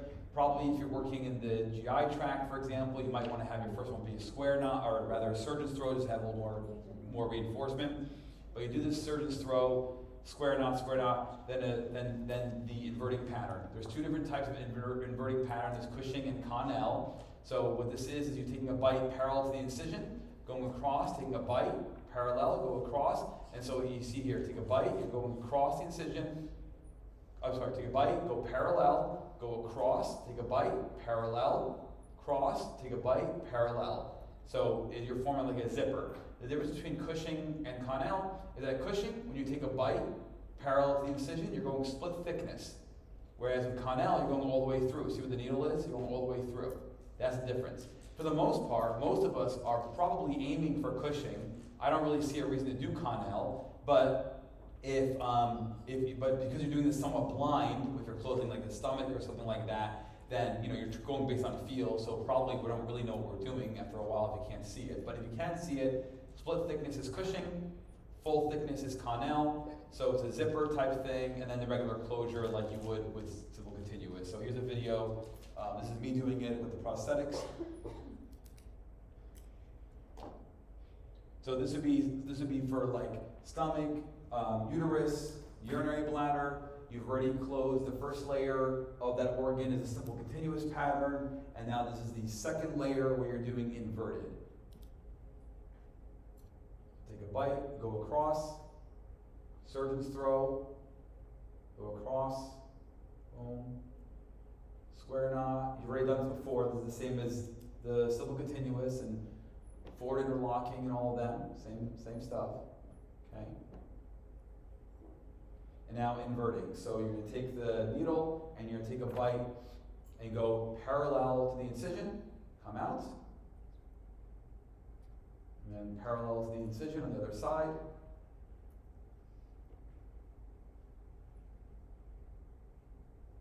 Come out. Now, maybe you're trying to plan for these to be across from each other. I personally don't really care because when you're dealing with organs like that, things are going to invert and it's going to all look fine anyway. So it doesn't matter to me. But if you want to try for that, you can, where you're like going you're going like straight across, from each other. But I don't. You can tell here I don't really care. I'm just doing whatever just to get it done. Doesn't matter. But the point is that that's how you do an inverting pattern. And so you should see, as you do more and you put tension, see how I'm pulling on it? See how it's tucking in? You almost can't see these sutures. And that's what's going to happen as you do more of these. The sutures will keep getting tucked in, and that's the whole point of inverting pattern. You're inverting the suture.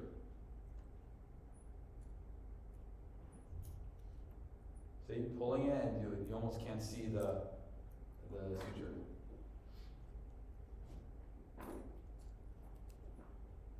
So if you're not planning on doing, the surgery on those organs, then this is more just for fun, just for you to have exposure to it. But if you are planning on doing it, then this is this is how you do that second layer. See how I'm pulling on the loop?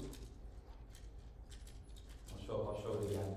Pulling on the loop like before, where you can increase the tension across the incision. So see how the incision's like got a curve to it, and the sutures are disappearing. That's what you're looking for, so we'll play it again. And then I'll point out when I'm ready to end it, just with pulling on the loop, because the pulling on the loop part of it you will use with your closures for simple continuous and forward interlocking.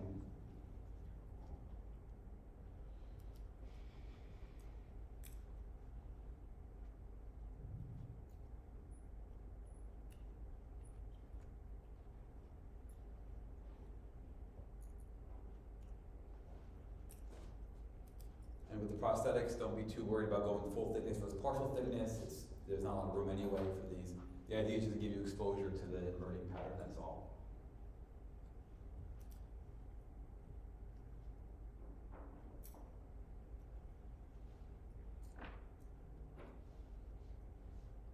We have about 20 minutes left of the class, so we'll try to get through other stuff here, but also I will post on YouTube again, so if there's anything that you want more practice on at home, you can, of course, take more time together.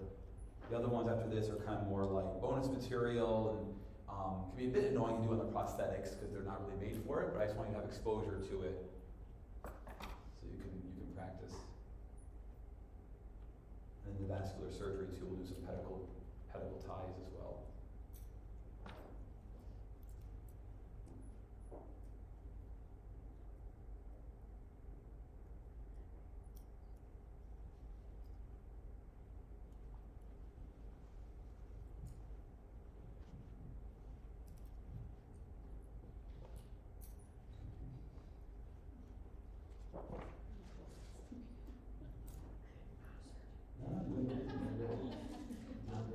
Great technician though. That's what happens to your patient anyway. They wouldn't have a fleshy corner like this. No, it's good. It's good. Yeah. It's good just to have it, you know.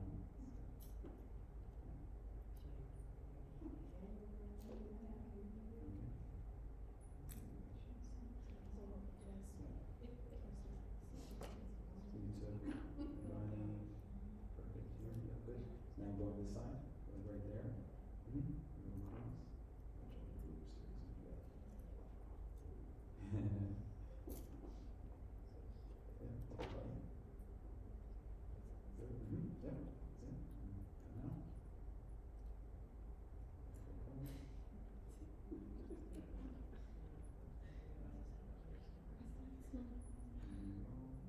Good, so he's already sinking in. Take another bite over here. Yep, all towards you.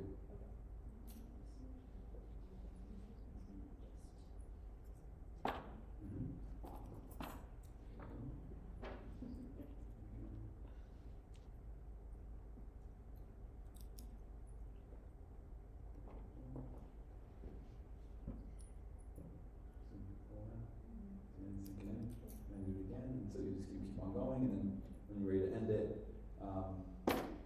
you would form your loop, like we did in the other ones.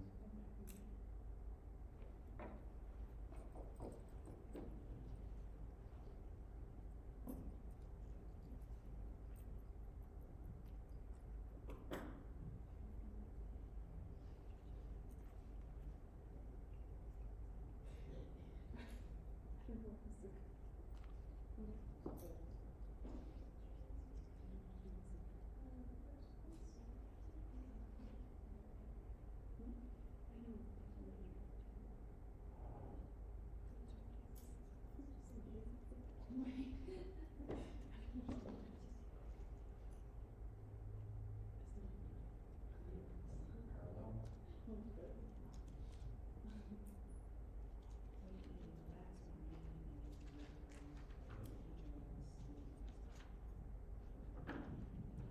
Yep, perfect.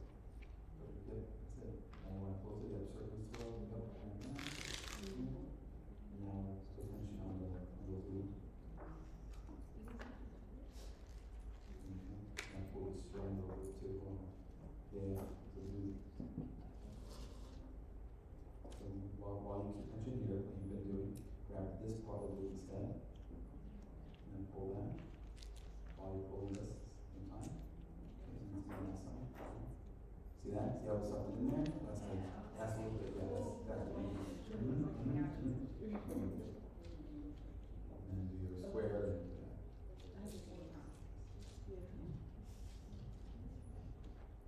yeah, yeah.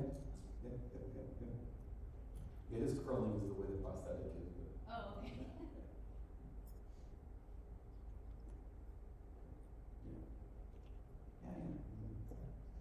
And again, this might be a bit overkill if you're not going to do abdominal surgery, but at least you have some exposure to it. If you want it too tight or.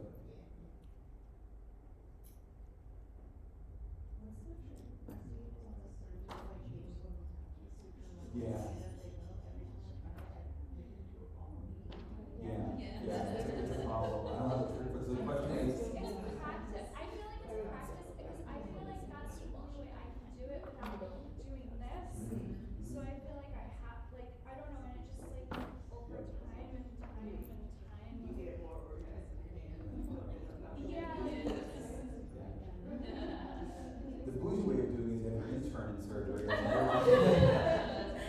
And they run the suture for you, and you're not worried about it. That's how you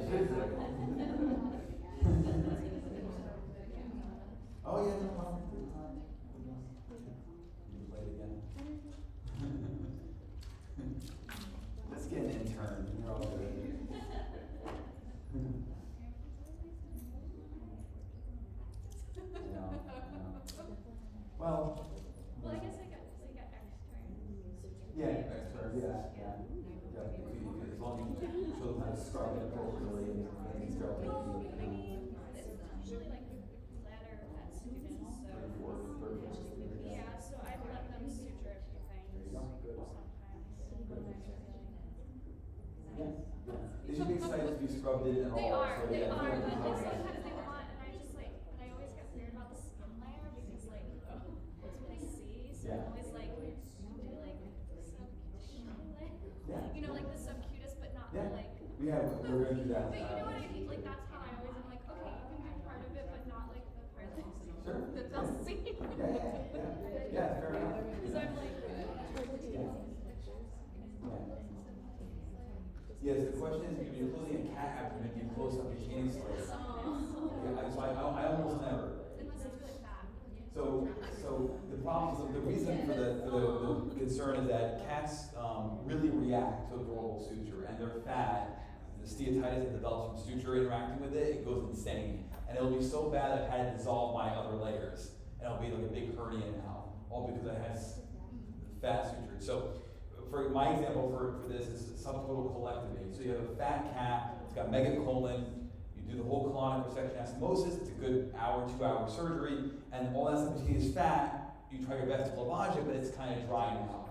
And so what you want to do in that case is debride the subcutaneous tissue. I literally will cut all that dry fat off, and then I try not to suture that at all. I'll just close the linea alba, skin, that's it. Because it'll be a raging steatitis. And that's an extreme example, it's a long surgery, it's a fat cat. But hopefully for your spaces like that, maybe they're more lean, hopefully you can avoid the subcute layer, but yeah, so some people do it. I tend to avoid it because I've had just disasters with steatitis and dehiscence for those.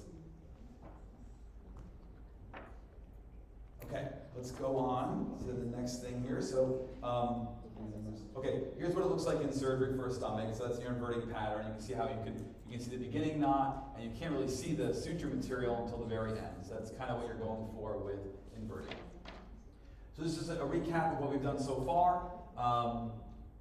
Give yourself a round of applause for doing all this stuff. You've learned all these different patterns. It's awesome, and that's where the skin portion of this sort of ends. Thanks again to PRN. Thanks again to Dr. Miller. And this is my contact information. If you guys want, I will post the video on YouTube.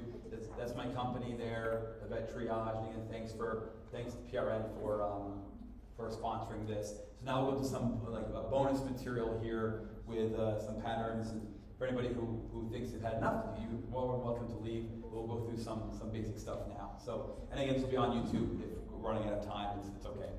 So this is the burying the knot. So this is the same thing. You're doing this for like a skin closure, a bit more cosmetic. So everything's hidden under the skin. It's good for those like spay-neuter programs where the pet is going to have like no observation post-op. This might be the way to go, and I definitely think it looks better. So this is when you hear people talk about deep and superficial, superficial to deep. That's what this pertains to. So you would take your needle, you're going to take a deep bite, so somewhere here in the subcutis, go through the skin, come out, enter the skin superficially, go through deep, and then come out and then tie the knot. When you tie the knot, you're going to put tension parallel to the incision, not across. When you do that, the knot is going to bury. That's the goal here. And so this would be the starting point of a subcuticular pattern where hopefully you can avoid having anything external. Maybe some skin glue here and there, but this might be all you need. Sometimes it doesn't work out that way. You have to have skin sutures or skin staples or skin glue anyway, but if you're trying to go for cosmetics, it's a nice way of trying to do that. So you would start with burying the knot, which is what we just did. So that's this, burying the knot. And then you continue with your subcuticular or intradermal pattern, they're synonymous. And the way you do this type of zipper pattern is you take a bite, see how it's the needle's kind of sideways in the subcuticular tissue? So you take a bite, like sideways, go across. So you take a bite sideways, go across, sideways, go across. See how we're in the subcuticular tissue, we're now in the skin. Across, and you keep doing that, and then you bury the knot again at the other end. And that gives you a really nice closure, cosmetic closure. This is a nice one to learn. If you've already mastered everything else, and you're like, I want to get a bit more fancy, then this is a nice one to do it. This is good. So bury the knot, subcuticular or intradermal pattern, they're synonymous, go all the way through.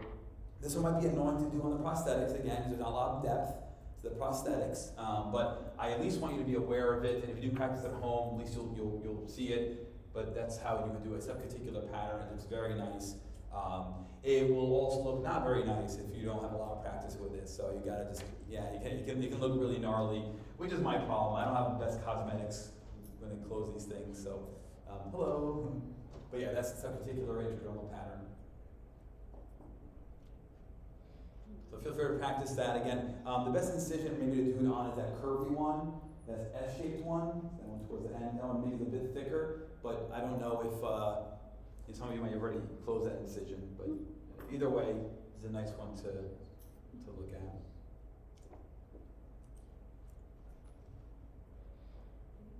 And again, burying the knot for the prosthetics is going to be very annoying. It's going to be hard to do this. So don't be frustrated. Don't get frustrated.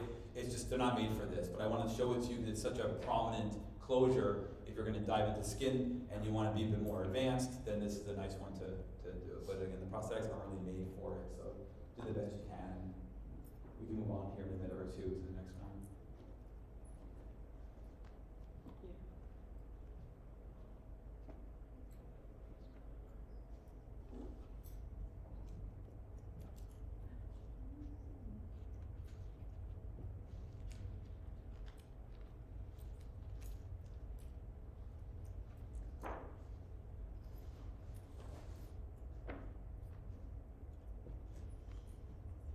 Okay, and I don't have a video on this one. I don't think I do.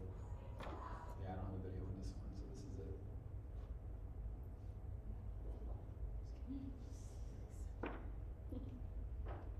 Here's the burying the knot in case folks are struggling with that part.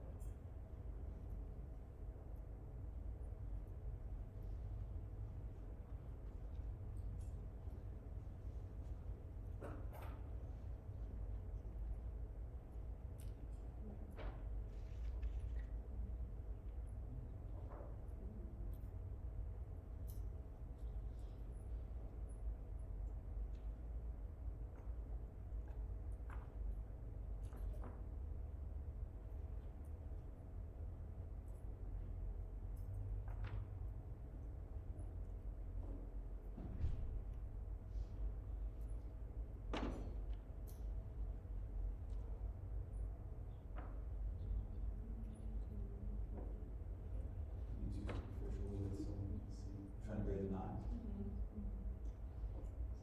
Yeah, so the idea here is you're not wanting to go in the skin, you're going in the intradermal layers. So, yeah, so it'll be literally you're talking about like a millimeter, like this portion right here underneath it, which that is kind of difficult. This might be a better idea. So you're aiming for this part, literally this fleshy part.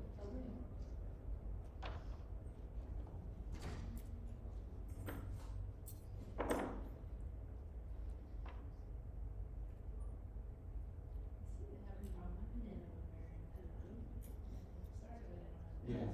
In real cases or a little bit? Yeah.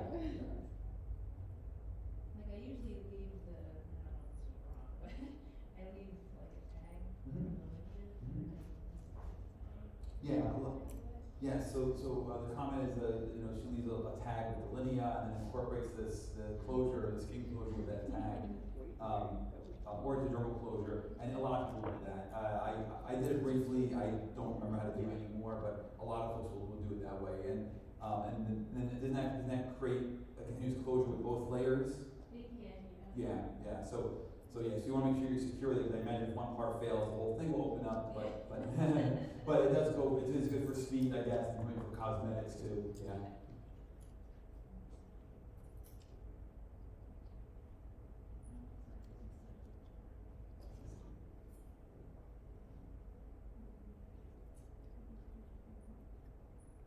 Yeah, that's all right. That's okay. Yeah. Because then it's too hard to maneuver in these prosthetics. So as long as you're, but you're doing bury the knot currently. So let's see where you're at.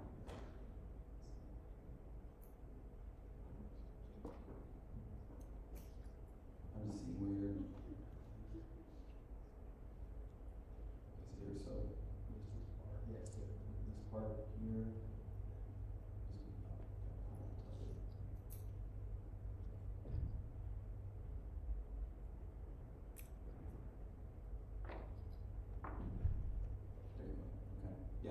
now theoretically, again, it's off, you want this part to actually be over here, across, but it doesn't matter. So if you now tie that, it'll vary somewhat.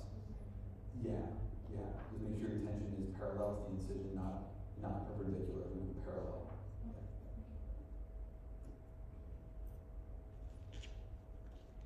Yeah, this one's a tough one. This prosthetic's not great for this.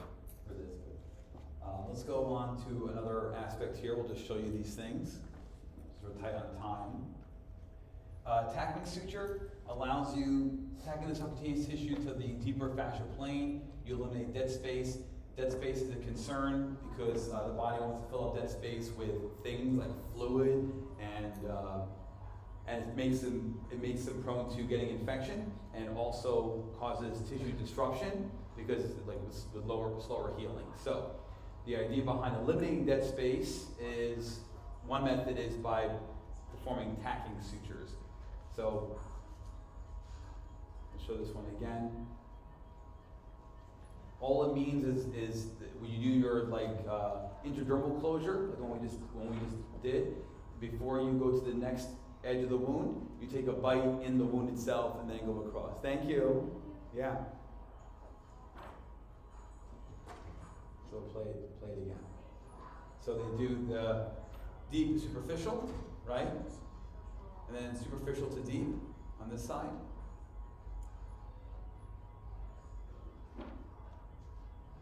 And before they tie the knot parallel to the incision, they're taking another bite in the tissue there. And what it does is it brings the two edges closer together. It eliminates any dead space that is between the skin and the muscle area. And then surgeon's throw, tie parallel to the incision, and then keep going. So that's just a nice little trick. You wouldn't use this for the entire incision. This is for once in a while during problem areas. That's a nice way of doing that. Just want to show it to you. It's too hard to do on these prosthetics. And then walking sutures have a similar idea where these two edges are really far apart. You're trying to get them closer. So you would take a bite in the depths of the one side and then exit. Take a bite in that muscle belly. But you can see this bite here is in front of where this bite was, right? Because then when you tie this knot, it'll bring this part forward. So you're trying to get this type of knot. See how it's oriented in that fashion? It's oriented like this. So you take a bite on one end, exit, take a bite on the front end, and then tie them together. It'll bring this part a little bit closer. So that way this will be a high tension area, but it'll minimize tension more superficially for your skin. So it's another nice trick that you can use. Again, you use this on occasion intermittently. You wouldn't use it for the entire incision. Again, too hard to do with the prosthetics, but just want you to be exposed to it. And then finally, for those who really want to get crazy, there's the Aberdeen knot. People who use this love it. It's going to be slow motion. They say it's really secure and it's really fast, and so we'll just show this to you as well. Did they use their hands?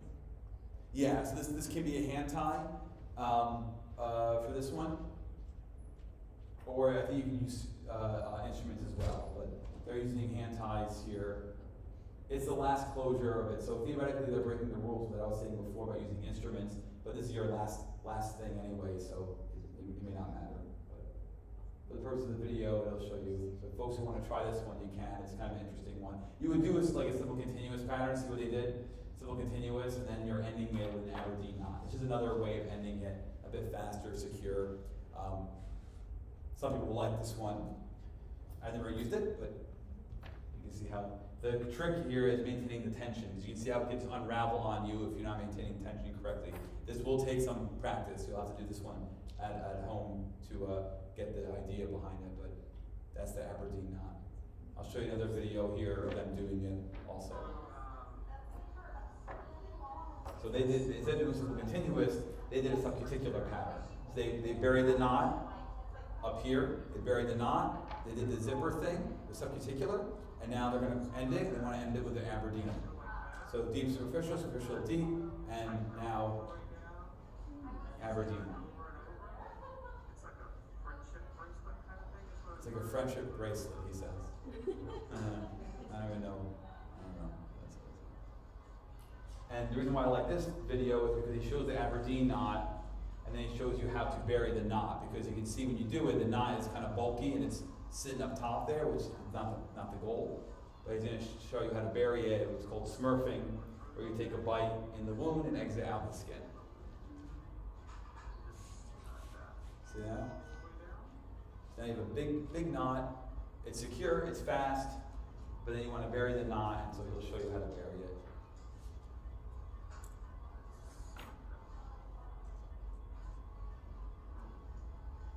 Again, practice one at home. See, pull it, and then the knot sinks right in. Yep. So that's that one. But practice at home. This will be one that you'll have to go through. It's once you get the tension down, you're like, oh, this is awesome. But just getting to there is very annoying because it's going to keep going loose on you. So either do simple continuous pattern or do some particular, bury the knot and then some particular pattern and then end it that way. And I think we'll probably end there. We'll skip the vascular surgery. This might be enough learning for today. We're at 2 hours. I don't want to keep you too long. The prosthetic you can take home with you. Everything else has to stay. You can take the prosthetic home with you. And thanks again to PRN for sponsoring it. And thank you guys for being a part of this. I hope you learned a bunch of stuff. Thank you.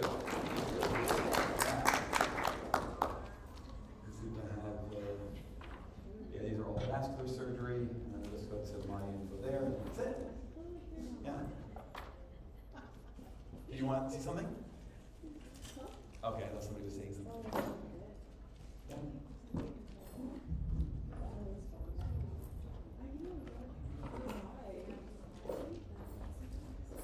Good job.